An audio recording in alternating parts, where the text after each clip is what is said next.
Ooh, Monday Night Football is Cash Live. This is the 10 minutes where we try to figure out if we're live or not because, yeah, it's bad at the internet. Um, we've got some great topics to cover tonight. We're going to go over is the Super League coming? Can you see it? And this is all going to tie together with the turkey betting scandal, Marinakis, and Nottingham Forest. And what's really going on? Because I've got a doozy for you. Now, it's going to be interesting when I get into the Nottingham Forest stuff because I don't think it holds water. But the problem is there's so many things going on in the backgrounds nowadays. It might just be something that could have happened. And while I try to figure out what is going on and are we live,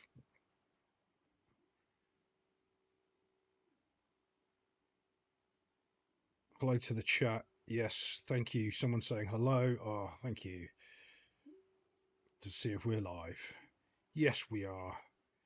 Fan Dabby Dozy. We're also live over on well, I think we're over on Twitch as well at the same time.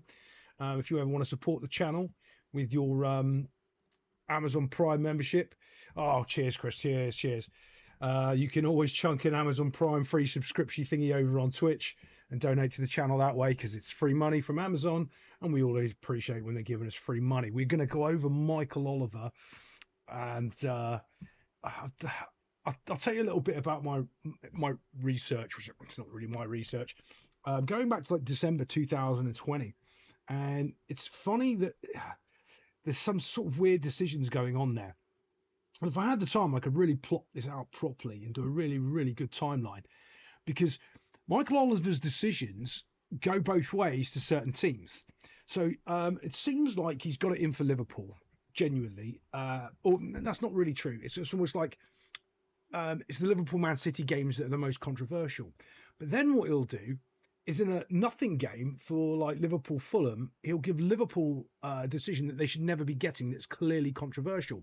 So it's like certain teams near the bottom of the table, he'll give them, oh, crazy. Oh, look, I'm not biased. Oh, look, I'm not biased because look what I did over here. It was clear. I got this one clear and wrong as well. And it's like, well, yeah, but that one's not going to count towards the Premier League title now, is it? So it's like Arsenal with the Kovacic stuff. And there's a couple more with Arsenal as well. Got a bit of a timeline. As I said, goes all the way back to 2020. Yeah, there's lots of dodgy decisions. There really is. There's too many. I'm just going to go over a couple of the major ones, but we really need to keep that in there. But we're going to start off by talking about England because this is a catastrophe of a catastrophe that just keeps getting worse for England all the time. I don't understand why. Well, I do understand, but unfortunately, they talk so much nonsense about. Sorry, I'm trying to. I don't know if anyone 3D prints, but I 3D print and I've got so much on the side. What's up, buddy? How are you? I've got so many random 3D printed parts on my desk. I've got to just throw them out. Why don't I throw them out? Does anyone else do that? They collect something and they know they need to throw it out, but they've got a pile of it there. And they're just like, oh, I don't want to throw it out. It's my stuff. Just need to throw it out. Yeah, Liverpool. Sorry, I was talking about Michael Oliver challenge. We're starting off with England, and we're going England's qualifying for the World Cup, and how terrible and disastrous all this England stuff is. I should have had all my England research up ready to go, but sit back and oh mate, wait until I get into this Nottingham Forest turkey betting scandal and tie it all the way back to the Premier League. You wait for this one. I'm going to wait until about half an hour in because I know that the how the algorithm works, and I've just come off 2 copyright strikes for calling out referees. And I've finally, out of that. But yeah. So I don't know about anybody else. I've stopped watching international football a long, long time ago. When they started having these conference leagues and nations leagues, I don't bloody care. What I used to enjoy was when England was hosting Argentina as a friendly at Wembley, and it wasn't a friendly because it was England against Argentina, and it was a bloodbath. Or if it was, even Brazil against Germany, I would watch. You don't get those games anymore. When we had all these international breaks, we got all these really, really good friendlies. From, Mexico would come over to England. England doesn't play Mexico. They play things like Moldova, Azerbaijan, Serbia, Malta, and they go, oh, look at us, we're undefeated. They haven't scored a goal on us. Well, great. You played 5 pub teams qualifying for the World Cup. Now you think you're the best ever. And any time you play against an Italy or a Spain or a Portugal well, they don't play Portugal. Anyone decent, England get beat. There just isn't any. Defensive. Well, there just isn't any sort of competitive games to watch in these any international break at the moment. Absolutely none. I mean, even Ireland against Portugal, it was probably like that was probably a good game to watch. But you're not going, oh, it's Ireland versus Portugal. It's a must watch. Portugal v Spain or Netherlands v France. You're probably watching those games, and they keep throwing these games in and just destroying international football with all of these nonsense competitions and all of these teams that are just basically pub teams. And somehow I was listening to them singing the praises of Thomas Tuchel, and yeah, factually, England hasn't had a goal scored on them, and they're doing all these things, but they haven't played anybody. I reckon you could get a bottom of the league Premier League team to play against that England side, and they'd probably beat them. Any Premier League side in the bottom 4 play against England, and they'll beat them. No problem at all. Could never throw things out. Oh, dude, I can't. I'm like that. Like, has anyone else done this? Like, I know I'm not going to use any of this stuff, and I need to throw it out. But the minute I do, in 2 or 3 weeks later, I'm going to be wondering where it all. Oh, I need that. I was looking for that. No. Yeah. Look, like, I don't need this. Why have I got this? Yeah. Don't get me started. I do it with like old headsets. I do it. Oh, let's tell you a scam. What with old headsets? You can't do this anymore. Okay. Promise you can't do this anymore. So what I used to do back in the day, there was Electronics Games Boutique, was it in England I can't remember what it's called. And I used to buy a gaming headset for $14.99, little wires, and it'd break. I'd go buy a new one, right? Get the broken one, put it in the new one's box, take it back, say it's broken, it doesn't work. Can I have my money back, please? They'd go, yes, here's your money back. Great. Then I'd keep it. Because I got a brand new one. When that broke, I'll go buy a new one, get the broken one, put it in the box, go back. Can my money back, please? It's broken. You can't do that anymore. Yeah. If you understand. Yeah. Anyway, enough about dodgy refund policies that on Amazon. Don't forget to subscribe on Twitch with your Amazon account. Free money. But I'm looking at this England stuff, and I'm trying it into to Jude Bellingham, because I heard an interesting take about the UK media, and I've always sort of believed this with the UK media anyway, is like I wouldn't play for England or coach the England national team or be anywhere near it, because the English media just tear it down all the time. And I'm watching this nonsense with Jude Bellingham, and somebody made an interesting point. It might have been Simon Jordan, or someone on TalkSport. I don't know where it came from. It might have been Ian Wright, someone on Twitter maybe. And it's about Jude Bellingham. And they've done this to so many England players. Like back in the day, if you haven't watched the Netflix documentary of David Beckham, you need to look at that. Ronaldo was trying to frustrate the end of the crown with the crowd. I got that. Oh yeah, the crowd did get the last laugh on that Ronaldo thing. That was quite fun. Honestly, I thought that was quite funny when he was going, meh, and then 2 minutes later, I did like that. So the media's always tearing down English players. They did it with Rooney. They did it with Beckham. They did it with there's a couple others. They did it with. I'll tell you who I think was one of the best wasted talents of a generation was Joe Cole. A lot of you probably are too young to realise Joe Cole was a centre midfielder and one of the best centre midfielders in the world by far. And he made a mistake for England, losing the ball in centre midfield, and England lost the qualifier, I think, 1-0 because of it. And he never played in centre midfield again for club or country. He played up front wide for Chelsea. But he was by far one of the best midfielders you've ever seen play the game. And the English media hounded him out of centre midfield, saying, oh, he's never... Because they didn't understand that this guy, he had all the tricks of Ronaldinho and all the tackling capability and lung capacity of like Steven Gerrard. He was brilliant, absolutely brilliant in centre midfield. He was still young. He was still making lots of mistakes, when to lose, holding on to the ball. losing the ball, but they ruined him and just trashed the player's career because of that one mistake for England. Now, I wait for James to come in so you can see me drinking Coke and he'll get mad. You know he's going to. But it's interesting them looking at Jude Bellingham and having a go about Jude Bellingham being substituted off with his body language. And the observation was made is they'd normally be hounding him at his club level, but they can't hound him at the the shop owners didn't know. There's too many people. That's like, say, if you happen to do it at a multinational corporation like Amazon. Don't do that. But if you want to subscribe on Twitch for free from your Amazon account, you can. What ended up happening in the past is they could hound at Rooney through whatever club side they're playing on. They can't get to Jude Bellingham, and I actually think that's why Trent Alexander-Arnold left the UK. I think it had a massive impact. Think about how much negative press Trent's got. Okay, in the UK, all it is negative press. Every single minute is negative press. Finally catching, yes, welcome, buddy, welcome. Think about how much negative press Trent Alexander-Arnold got at Liverpool. You can't get it at Real Madrid because Real Madrid fans don't care. Is he playing well? That's all they care about. They're not interested in any of your nonsense. So it doesn't matter what the English media writes. It's not going to be on TV in Spain. It's not going to be in the Spanish newspapers. And that's why a lot of these younger players go abroad to develop, because if the English media take a dislike to you, they just hound you and destroy you as a football player.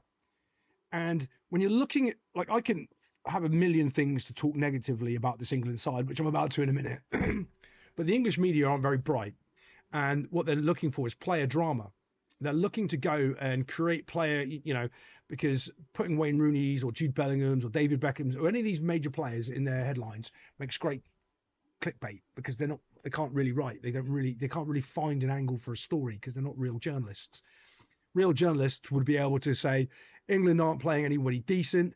The amount of possession they're having is poor based on find 100 different ways of looking at that team, analysing the structure of the team. But they're not real sports journalists, so they can't do that. They can just talk about superficial things about Jude Bellingham's body language didn't look right when he came off for 3 minutes to go. Let's have a complaint about it. And you could see this fury start up almost instantly. It's like, oh, we've got something to complain about.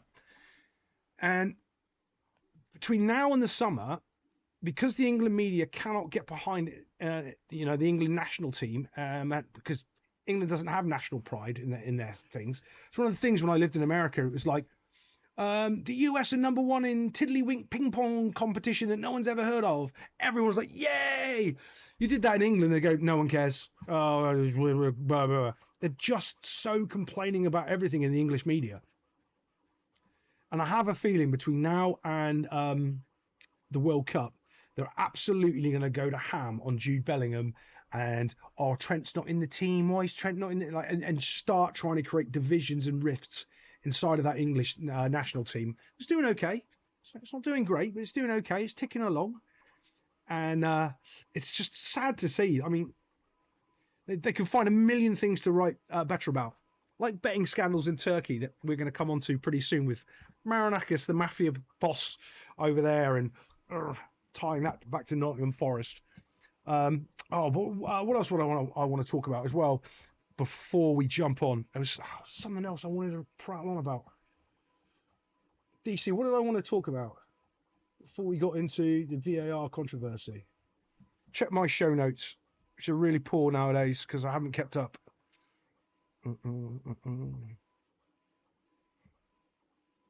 No, nothing there. Oh my God, what was I going to talk about? It's just gone from my mind. Oh, anyway, let's just get on to the Michael Oliver and VAR scandals, because that's way more interesting. Right. So, actually, before we get onto that, let me drop something in your mind, right? Back when Mark Clattenburg got hired by Nottingham Forest and Marinakis, you're going to see where I'm going with this in a minute, actually. I'm going to do it the proper way around. I'm going to start here and then go across. Okay. So I just want you to think about, why would Marinakis hire an ex-referee, okay, about refereeing decisions that he thinks are clearly going against him? Okay. Let me ask you, if you're a sports bettor, game fixer, match fixing kind of person, right? Do you think you'd spot it? So if Marinakis was involved in any sort of, I don't think he is. Don't shoot me. Well, don't care, Marinakis. You're not going to watch this anyway. But if he's involved in any sort of sports betting or rigging in any way, shape, or form, that's a person that's going to smell it out, isn't it? That's the sort of person that's going to go, oh, I know what you're doing, because that's what I do over here in another country. It's exactly, I can see exactly what you're doing. I'm going to protect my football club by hiring a referee to stop any of this that's happening against me. That would make sense to me. That would go, yeah, because he can smell it. It was like, yeah, oh yeah, yeah. You know, let's just say he's a mafia guy and he can smell what's happening to him. He's the sort of person. Someone like, I don't know, the Glazers aren't going to spot that, are they? The Glazers, the squeaky clean investment, you know, money laundering dodgy people. That's what they'll know. They won't know sports betting and game fixing. Marinakis will. I have a feeling that's some of the root cause to why he hired Clattenburg back in the day about what was going on. And I won't be surprised if you go back to find out when this investigation started in Turkey, that it was repercussions because he did that. They went, oh, all right then. Well, we're going to find you and we're going to go after you over here. I wouldn't be surprised if that's what's happened behind the scenes, because that's how dirty the game is. If you don't know, that's exactly what they do behind the scenes. The media is the main problem, and it's sad that players don't call out. Yes, if the players called it out, it would change. If the players just said, no, I'm not talking to you because you spin everything I say and you're just full of hate. But remember, if you know life, they try to farm negative energy all the time. And that's one of the things I try not to do on my YouTube channel. If you notice, we're critical, but we always try to give the reason why so they can make it better. You know, our tagline, be better. You can't just farm negativity all the time. And that's why if you go through a lot of the, you know, the big fan channels, they'll be negative all the time because that feeds clicks. That feeds clicks. Oh, yeah, Jude Bellingham's little brother, that was a little while ago. He's fighting with the coach. But, yeah, that's kind of normal, though. Like, here's the thing. That does happen quite often. It happens more often than you think. It's just because it's, what's his younger brother? Joe, is it? Jude? No, it's Jude and Joe. I don't know. Bellingham. It's, you know, it's quite normal for that to happen. But let's just cover a bit of this Turkey match fixing first. The Turkey Federation has banned 102 players amid the betting scandal. Turkish football temporarily banned 102 top-tier players on Thursday over a widespread betting scandal. The Turkish Football Federation suspended 25 players from their Super League and, well, their top league. We're coming to the Super League as well. And that's what I wanted to talk about. Forgot I had the Super League. I've read it in the thing. Why didn't someone remind me? Why didn't someone look into my brain and remind me I wanted to talk about the Super League? And they've suspended 77 players from the second division. And also, I believe the Federation has shut down the third and the fourth divisions for 2 weeks to allow they're letting the top league run and see what happens. We've took over 16 months with a promise to elevate Turkish football to the level it deserves. We will not compromise in our fight to protect Turkish football from scandals, and corruption, corrupt relationships. Let's find out what happens at the end of that one, shall we? Because that's going to be interesting. Because I think that's one of those things where everyone's talking about match fixing and corruption in the Premier League. And it's like, oh, look, we'll give you the Turkish League to talk about over here. That's what I think is going on there. Because when we talk about Michael Oliver, let's start going over some of his big heavy hits in the Premier League over the last, little while. So far this season, obviously, we've got the VAR decision with Liverpool. and Van Dijk. Okay. There was also, and I'm not, look, I can see about the head injury to, I can't remember who it was. Liverpool fans will tell me. I can see how he misses it because it's so early in the game and he doesn't think it's bad, but also it goes on for too long for him not to call it out. But there's also the Kovacic yellow card, for against Arsenal, which we all know about. There's also the Palace versus Millwall FA Cup incident with the no initial red card to the goalkeeper with a horror tackle on, was it Mateta? Yeah, I think it was Mateta. So there's also the Brighton-Chelsea one going on here as well. There's also an Arsenal versus Wolves. Arsenal, Lewis Skelly gets a ridiculous red card, worst ever. And the PGMOL comes back and says, whoopsie, no, it wasn't. By the way, after the mainstream media and the likes of Alan Shearer says it's the worst tackle he's ever seen, and it was barely a yellow card, Tell me they don't cover for each other. Yeah. There was a VAR Liverpool soft penalty decision for Doku diving. That was in 2004 in November, yeah.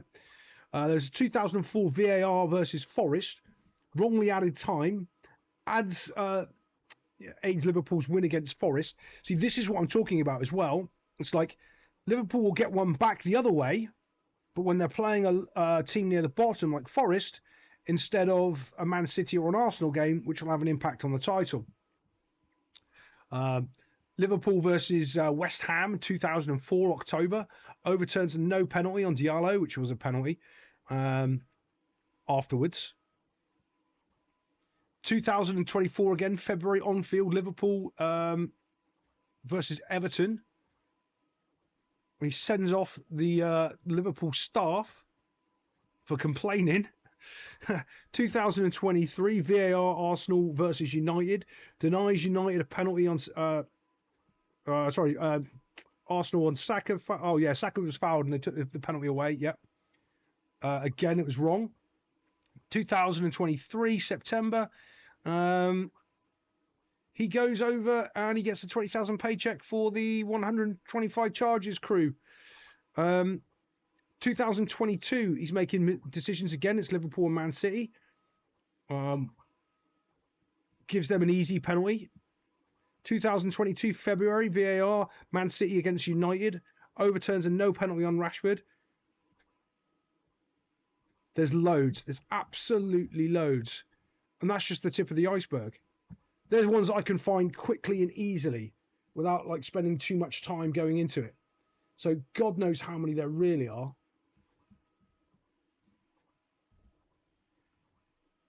I want to know your comments. Tell me what you think. Is it super dodgy? What's going on?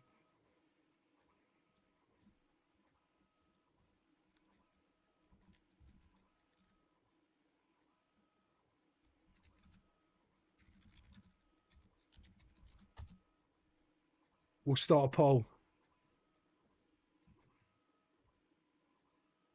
We'll find out. What do we think?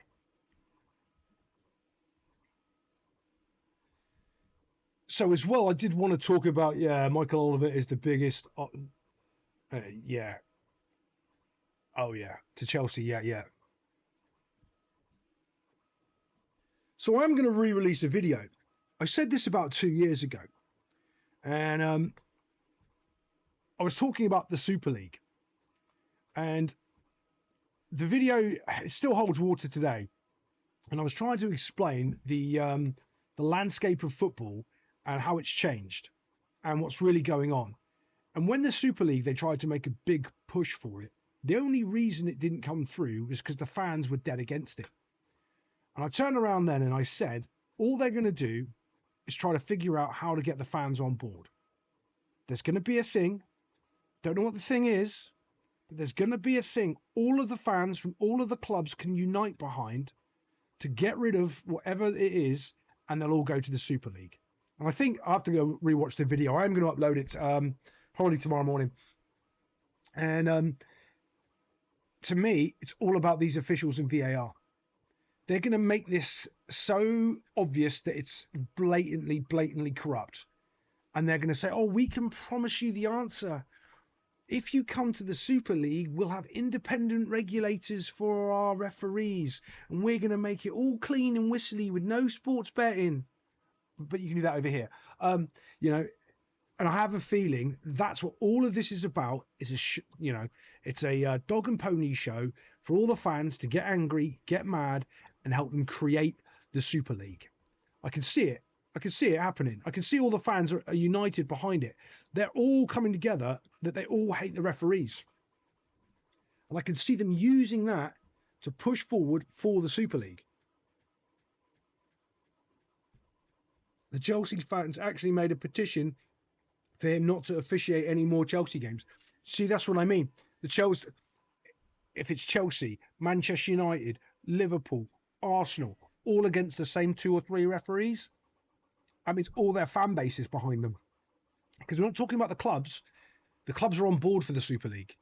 We're talking about the fan base.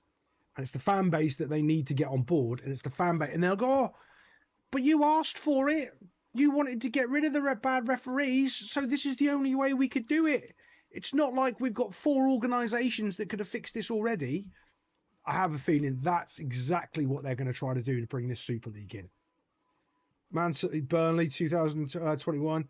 Man City. Oh yeah, 6 goal. Yeah. For no. Yeah. There's loads. That's the thing as well. It's like we need to have a constant tracker of all of these shocking decisions, because it's going so quick. As I say every week, the next game comes up. We're looking at the next game, next point, next Champions League game. And keeping a running tally of all of these referee mistakes is almost impossible, because there's so many that are blatant. We're not talking about the ones where it can be a little bit, it might have been a red card, it could have been a yellow card. No, we're talking about the ones where, what was that? Was it Liverpool again? It was onside, and they took the goal off because they said it was offside against Tottenham. And they don't replay the game. That's a classic replay the game.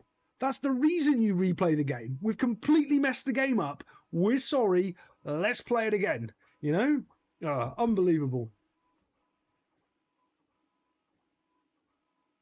I didn't hear the comment on the African team. No. I want to tell me you've got DC. Tell me the comment on the African teams. I need to hear that. Don't forget, DC, guys, I'll probably be in Discord, in our Discord channel for a little bit afterwards, having a chat. If you want to have a chat with me over there afterwards, we'll probably be doing that tonight for about 20 minutes to half an hour. If you can't find the links on the channel somewhere, that will be in the Patreon. Remember, the Patreon's got loads of content on it. We're always chatting over there. It's free to join. Pretty much 99% of all the content I put on Patreon is free. So feel free to go over there, and so you can stay in contact with us after the live stream and stuff as well. I did want to sort of talk a little bit about the upcoming fixtures this week, of what is going on, because there are a couple of games I think that could be brilliant. As I slowly... Oh my goodness, would you stop?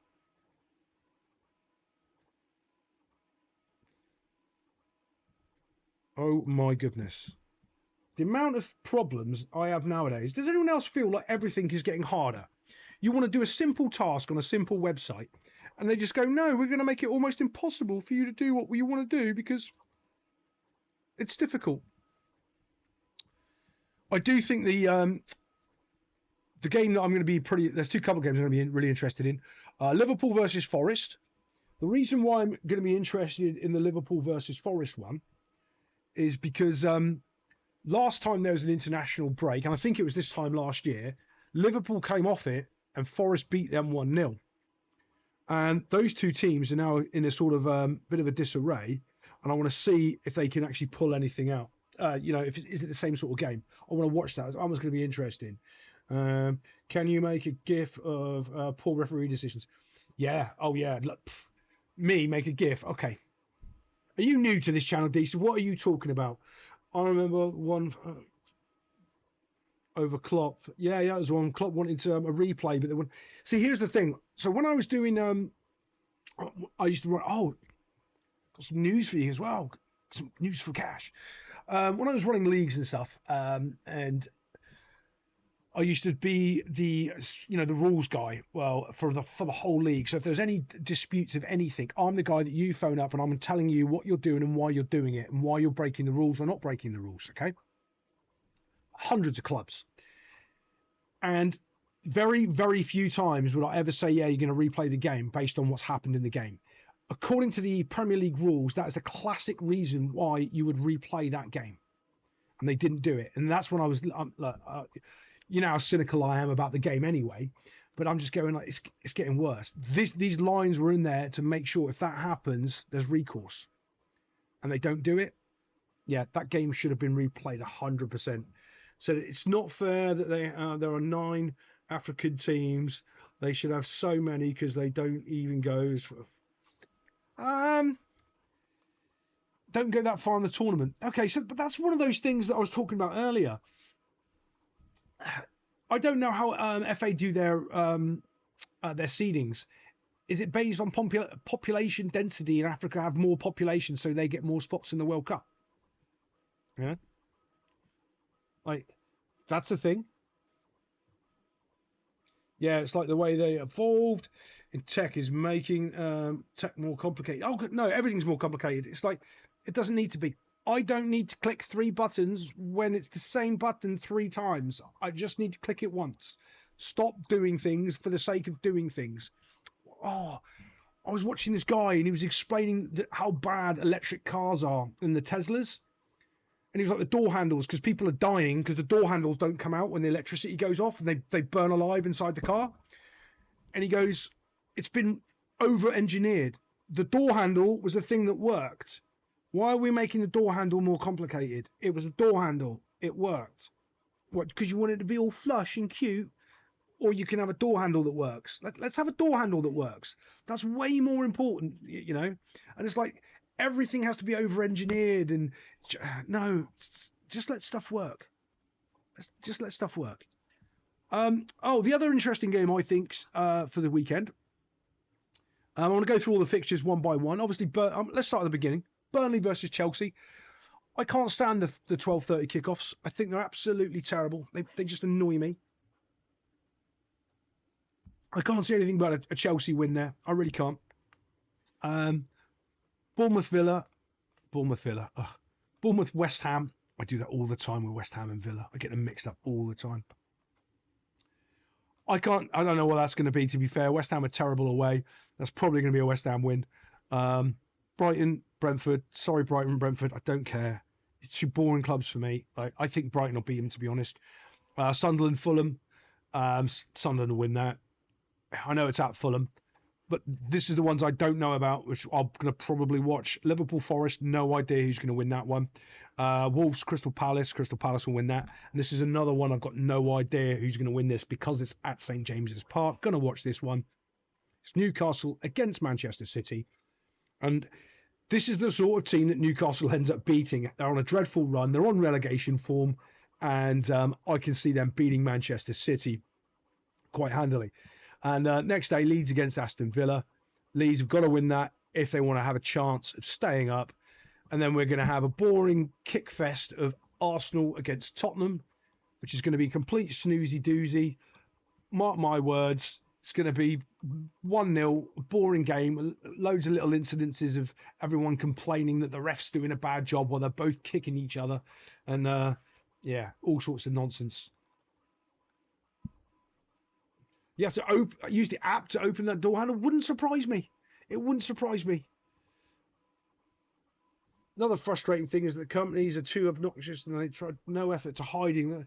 Yeah, oh God, yeah. Oh, yeah. It's getting weirder and weirder. Well, it depends. Okay, so let's just talk about this Africa thing quickly. So if you're breaking it down that you've got 9 countries, is it... I'm going to look into this because I actually don't know since they changed the rules when they expanded the World Cup of how many countries come from each region. Because if you're doing a quality region for quality players and quality national teams, South America beats pretty much. South America and Europe are probably the best two, but South America is probably better. What does that mean? Chile's better than Luxembourg, right? Even though there's Luxembourg and Iceland in there, Chile will probably beat them all. Or Venezuela. Like, there's a lot of good teams in South America compared to there's so many poor, countries in Europe. Yeah, you've got some great teams in Europe in France, Italy, Spain, Portugal, England. The ones that have been there for a while, but you've got a massive amount of poor teams. Where in South America, you've got a lot of teams, not so like Venezuela is probably a bad team. There's not a huge amount. Costa Rica, but even they can put on a performance. I mean, every now and again they have a really, really good team. So I don't know if that's how they're doing the weight. So let me tell you about weighting. So what they'll do is, I don't know if FIFA are looking at the rankings and going, right, most weighted teams in North America here in these regions, so we give them more countries going through. And then if we look at CONCACAF, that's not really true, because it's Mexico and USA and Canada. Nah, I'm not sure how they're doing it then, because it couldn't be on population, because otherwise they'd be doing more for the US. They've got to have a weird way. See, he might be phrasing his argument the wrong way. He might be saying basically that their weighting system's completely wrong and flawed of how they're doing it. I'm going to have to look at that. It's a good comment. I'm going to have to look at that, mate.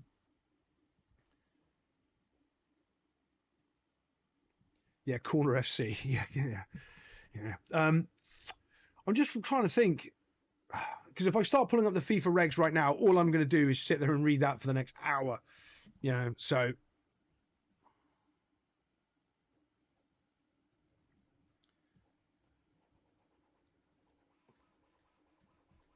I'm just clicking through the major betting scandals in Turkey, seeing if there's anything else going on whatsoever. Yeah, because I have a feeling that's going to be the start of blaming someone else for their misfortunes. I have a feeling.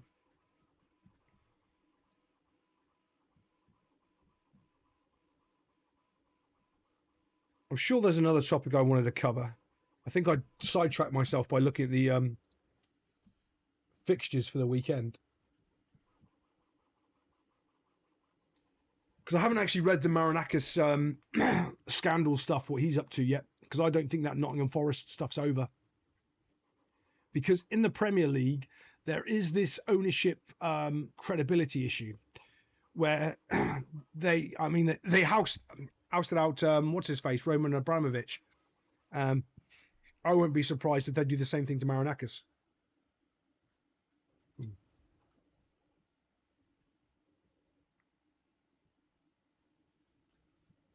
See, food poisoning before a match, it's a perfect reason for your whole, was it your whole country or just the national team? Which one did they do? Because from what you were telling me about your president, it could have been your whole country. So like, you just never know there, do you?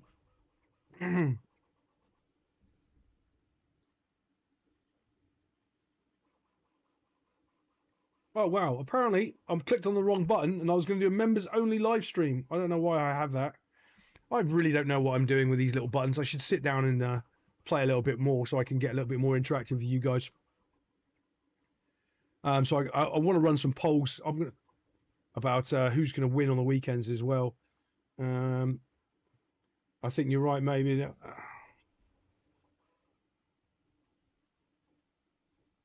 Yeah. I see, because I always take people as being stupid, right? Genuinely, and I don't necessarily believe their first comment. I have to think about what they're saying, because quite often I say stuff that I don't mean. What I mean is this over here, but it's going to take me 20 minutes to get to that point.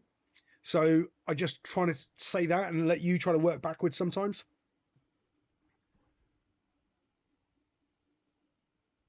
Age cheating in football, you know about that. Come on, age cheating in football and fake birth certificates has been going on since I started coaching back in the early 2000s, like 2000. I mean that has been going on. I mean fake, but if you ever want to know about fake birth certificates and all that, go look at Freddie Adu, the £1 million Nike contract player. And it turns out his younger brother was Older than him. What? Wait, was no, yeah, it was a mess, a complete mess. That is like a complete and utter disaster. All of that sort of stuff.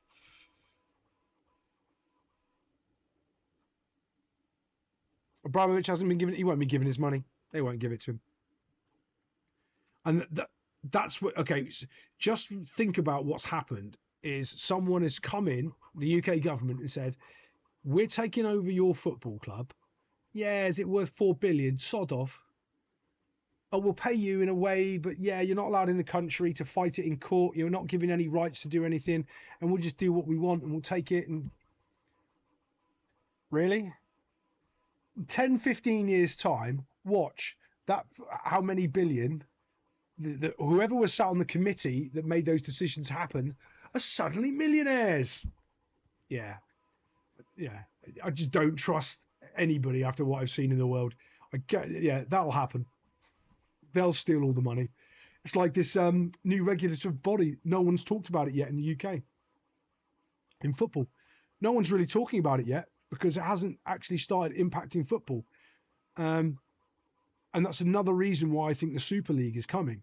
This regulative, remember this is how complicated it gets, because I'm just signing those contracts for doing the beach football league in North America. Cash will be running it. Yeah, Cash is going to be putting on a football league in North America. And Hansa has hosted Argentina, and they played 12 million. Yeah, I paid 12 million for Argentina to come. Why wouldn't you? If you get Lionel Messi to come to your stadium and you've got ticket prices at $300, they're all going to sell out, aren't they?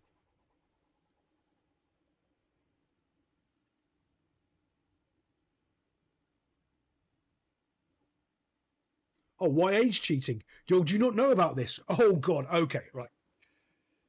So the first time I encountered it, they'd have under 12 players playing at under 10s. And if you know anything about boys' growth spurts, under 10s are about this high and under 12s are about this high. What they can do then is beat you. Then they steal your players, saying, "Oh, we're a better club than you. We teach players to be better." What they did with Freddie Adu, they said he was a 16-year-old superstar sensation when he was 21. Yeah. So they hire him at 16, going, "Yay!" It might have been 18 actually. You can look it up. Look at the Nike contract. He got paid the first £1 million Nike. So because he's got all those years ahead of him, all of a sudden he came to Europe and they did like a bone marrow test on him in, might have been Denmark. I think it was an obscure league like Denmark or maybe the Netherlands or something like that, and found out that he was like 27 and not 21 because he had gone through like the MLS and stuff and done some stuff. They expected. So also think of it this way: if you're really, really good at 16, okay, you've got loads more potential to grow. But if you're that good at 21, right? Well, your potential's you're almost getting into it because by 24 you're hitting your potential. So when they're all thinking he's 21, he's really much older. He's gone through his potential range already. He's coming up to the end of his career. Yeah. Oh, and by the way, it's not just him. There's so many other players. Right. When we've told you this now, you're going to start to see this in a different light. Certain players, when you go, oh, they can play until they're like 22, 22, 32, 34, and then they just fall off the cliff. It's because they weren't 32 or 34. They were 34 or 36. That's why the player's gone, boom. Yeah. It happens all the time. There was even one about Luis Diaz. Because someone posted his birthday that he was like 27 or 28, and everyone in the comments went, "I thought he was 24," and they started trolling through, and they were looking through because all the dates didn't match up, and it looked like he portrayed himself as being 24 for like a couple of years, and everyone was so shocked that he was 27 or 28. Yeah. Oh, it happened all the time. And you think about the contract that you get. If you're a 24-year-old, you're going to get a much bigger contract than if you're a 28-year-old that isn't a well-known player. But a 24-year-old not well player, you've got all these years now to grow so we can sell the asset on. Yeah, it's madness. There's so much that goes on. It gets worse. Right? So when I was a sports agent, my Nigerian buddies, They were giving out sports agent licenses from FIFA. Like you could be a sports agent, and you could be all you had to do is fly to Nigeria, do a course, pay them money, get your stamp, and now you're a sports agent. So they're just faking sports agent licenses. They're not real fake. They're genuine. They're from FIFA. That's why you don't have to have a license anymore to be an agent, because everyone just goes, one country will just go, piss off. We'll just make a load of money selling them to anyone who wants one. That's why football is so dodgy. Rooney definitely hates it. No, Rooney was an alcoholic and got really, really drunk. You can see his fat, balloony, chubby face, and ruined his career. You really think so? Lamine Yamal won't surprise me. It won't surprise me. Let's just say if Lamine Yamal was 22, right? You wouldn't be surprised how good he is, but he wouldn't be getting the attention.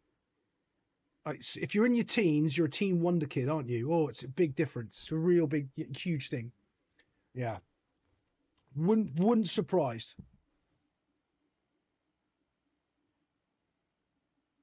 All sorts of cheating. Yeah. Oh God, yeah. There's all sorts of cheating things. Did you hear my cheating last week when I was explaining all the things that I used to do to win the game before the game kicked off? I'll tell you. I'll tell you a couple more. I'll go over the ones I used to do. So I used to make sure that we wore the same colour as the team we were playing, knowing that they would have to change the shirt. They would go to complain to the ref in the referee room, and the referee would look at the rules and go, "No, you've got to change, not him." I'd do it all the time, their whole team would be in uproar. We just battered them for the first 20 minutes because their mind had gone. It's something that's so simple as you're making them all change. Never told you this one as well. Right.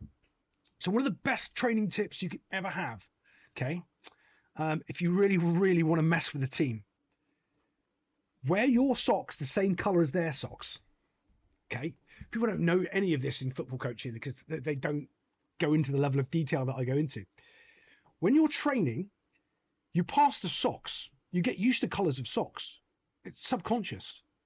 So if you're playing against the other team would just start passing to your socks. It happens all the time. It's insane. It's that simple. Like, you're going, what? No, it's true. They won't even look. They won't even get their eyes up to look at the color of the shirt. So you've got the same socks on. The ball will, yeah. Oh, yeah. Oh, yeah. See, I wouldn't do anything like, over the hill. Just, I'd play clever mind tricks, because the other part about it is the other team would get so annoyed that they didn't figure it out first and they couldn't do it to you. It was brilliant. Yeah. Oh, yeah. Rooney was an alcoholic. Yeah, he came out and talked about it a couple of weeks ago, about 5 months ago now. He really struggled with it. And quite frankly, no offense, Rooney, do you know what my answer was? Shut up. I know thousands of people that struggle with alcoholism, and they don't have hundreds of millions of pounds to get help and have people around them to help them. Like, money doesn't fix all your problems, but it makes your problems a lot easier. And the reasons why the people I know are alcoholics is because their life is tragic and they can't get themselves out of a hole and they're living on the street, all sorts of rubbish. Not that they're millionaire, world famous footballers. Ooh, tough life. Grow up. Like, genuinely grow. Some of these people need a smack around the head and told to grow the hell up. I'll take him down to DC's end of the world and let him, roam around out there, see how long it is before he gets mugged. Oh yeah, 2 nationalities. Yeah. I've seen that a lot. Yeah, one card for Football Federation and the other for personal use. Yeah, I've seen that quite a lot. That goes on quite often as well. You don't see it. Well, you don't hear about it much. There used to be a lot of things like with Ryan Giggs, because Ryan Giggs played for the English team and then went to be onto the Welsh national team. That used to be quite a thing back in the day. It doesn't happen so much anymore. You don't really hear of it. It's very different. Yeah, the world's very different now. I was pulling something up. To look at. What was I pulling up to look at? What was my rant, boys? What was I going on about? Oh, sock colours. Right. So there's a whole psychology I'm about to teach you. I might cut this out at the end of the video. Where are we now? Okay, we've got 10 minutes. I'm going to cut this last 10 minutes out of the video. So you guys are the only ones who are going to get it. I'm going to make sure this gets cut, because I don't like saying all the things that I know in football. I only give you like a little bit, just to let you know I know what I'm talking about. So this 10 minutes will get cropped. It'll go live. I'll leave it up for about 24 hours. I'm going to cut this last 10 minutes out. So I'm going to pause, wait. Okay, right. So there's a whole culture. There's a whole subconscious mind that works about colours. Okay, you know, I'm talking about colours of socks. Well, that came from me spending years studying and understanding colours and subconscious minds and profiles and all this stuff, right? Footballers are funny. They cry material. Yeah, 100%. Oh, yeah. I mean, just finish that point about the footballers. He can check himself into rehab for 180 days, claim he's injured, right? Get himself sober and sort it out, right? And he wouldn't lose a penny. Everyone would say he's injured, drug rehab, whatever. Oh, he's injured. He's got a hamstring injury. He's not in training. He can't come out. No one would even question it. There wouldn't be even a whiff, It's rubbish. Like, I can't stand all this. Feel sorry for me because I'm rich and I can't be bothered to actually deal with my problems. I know everyone else has worse problems than me, but feel sorry for me. Shut up, smack.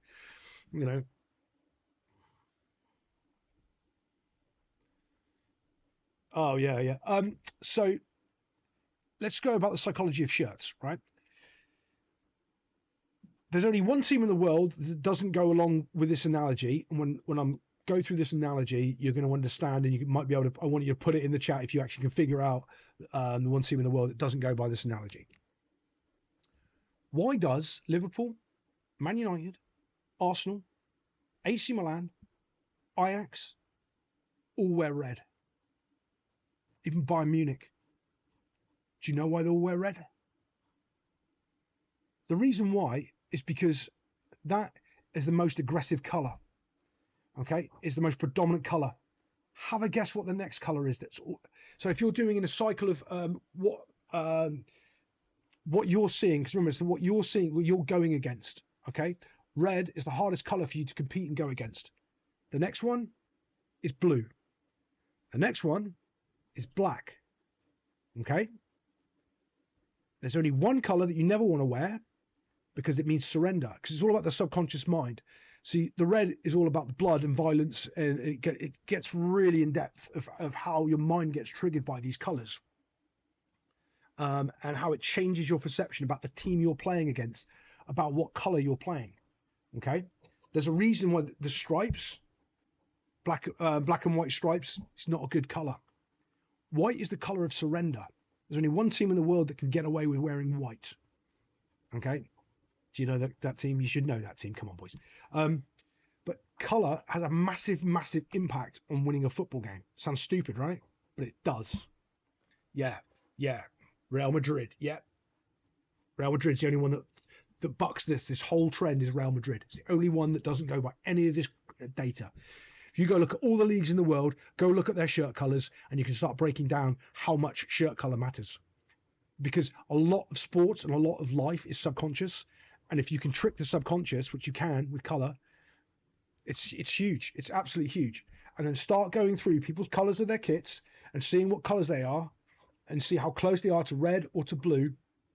Okay, and you can see how good or bad they're doing based on those things.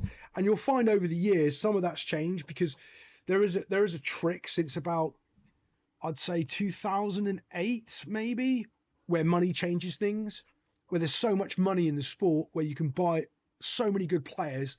It doesn't matter what colour your shirt is. You're better football players.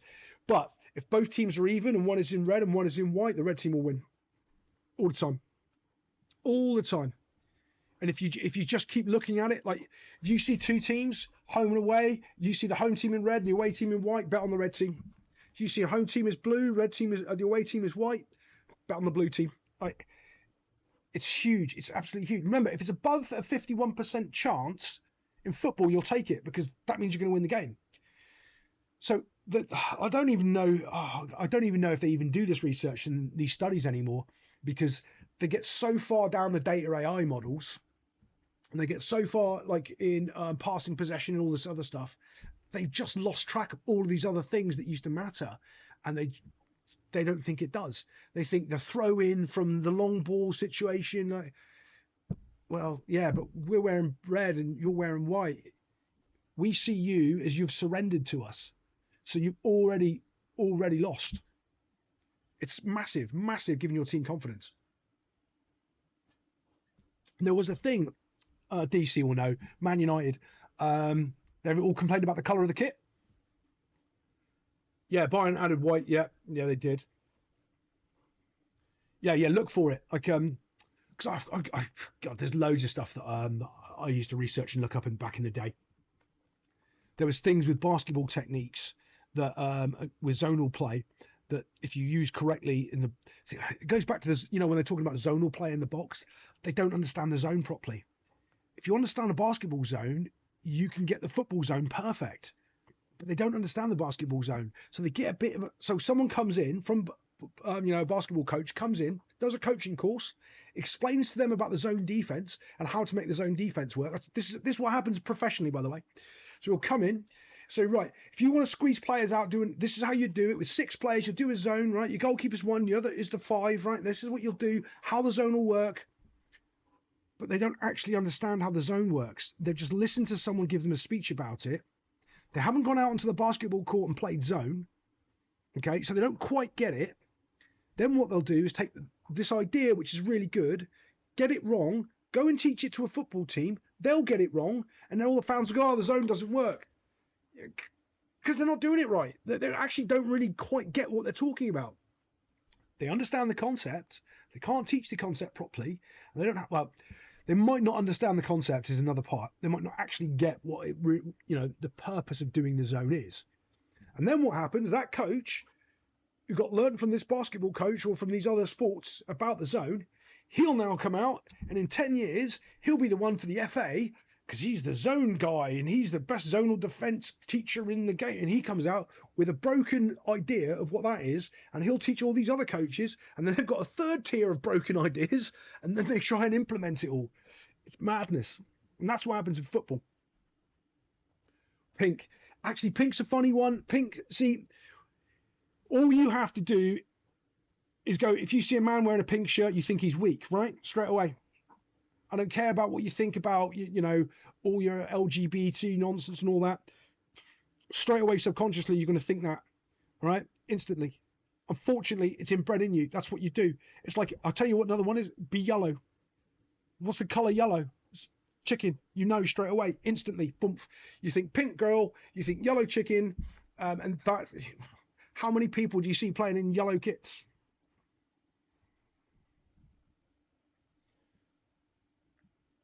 Oh yeah, it was Southampton. Yeah, that was Southampton United changed colours. That was one. I mean, it's huge. I'm telling you, the sock one's my favourite. It's absolute genius. And you can, right, let's go into real details. What you can do is, so say like, because Nike, Adidas, Puma, Kappa, they're the kit manufacturers. So there's only certain colours of uniforms they do. Like, when Brazil was wearing a certain kit, Arsenal had the same kit. I think the United States national team had the same kit. It was just all different colours, but it was the same kit. It's the same design. And you see that quite a lot in football. Not so much nowadays, though, because I think everyone kind of does their own same kit thing, top. But their socks are genuinely pretty much the same on the same one. And you want to have a look and see how many stripes there are. And then you can match the colours with the stripes, and you can do all sorts of weird things with it as well. Like, because you can get your team only passing to one stripe socks. If you can get your team in training, they're always wearing one stripe socks, they'll always pass to the one stripe. So whatever the main dominant colour is, they'll pass to the white stripe. And then what will end up happening, by the way, you don't tell them. It's not like, oh, we're going to do this and you're going to pass this. It doesn't work like that. The subconscious doesn't work like that. It just constantly sees the thing and does the thing, right? Oh yeah, the yellow submarine. Yeah. Name me 10. You can't name me 10 because they know. You see, the yellow submarine is their identity. So when you go against the yellow submarine, you're going against the identity, not just the color. Does that make sense? It's not just this whole sort of sub category isn't just that simple. It's this or it's that equals this. It's not that simple. So think about the context of Real Madrid wearing white. The reason why Real Madrid are so powerful wearing white is because it's Real Madrid, right?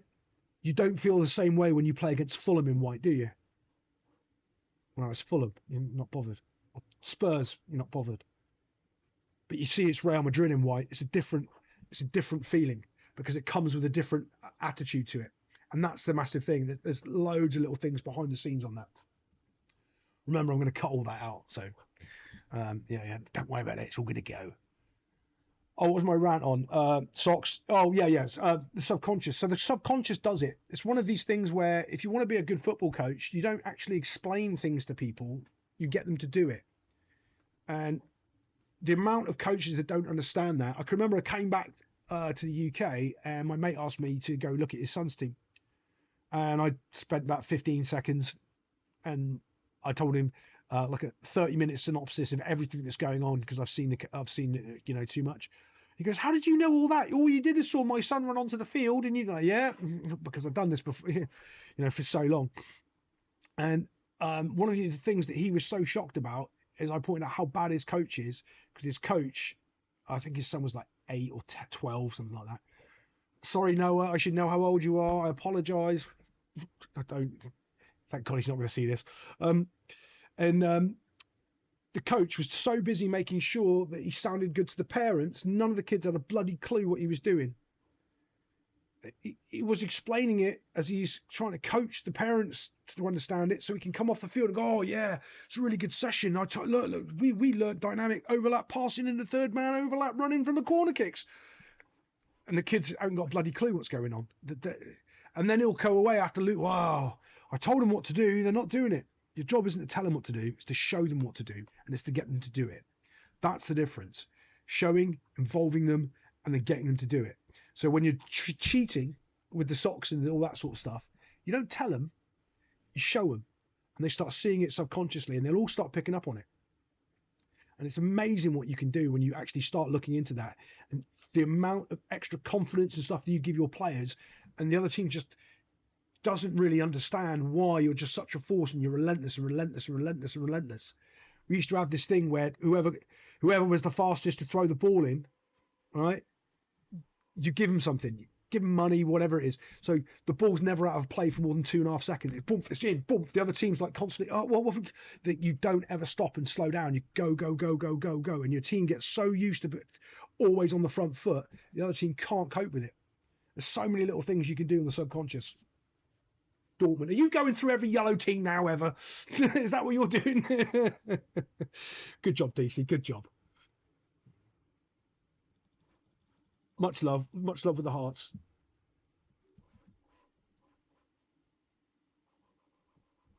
Well, boys, unless there's anything else anyone wants to talk about, I will dip for the evening, and I'm going to jump on Discord in about 10 minutes if you want to jump over there and have a chat and say hello. Other than that, I'll see you next time on Cash. Great outro, Cash. Cash talks football.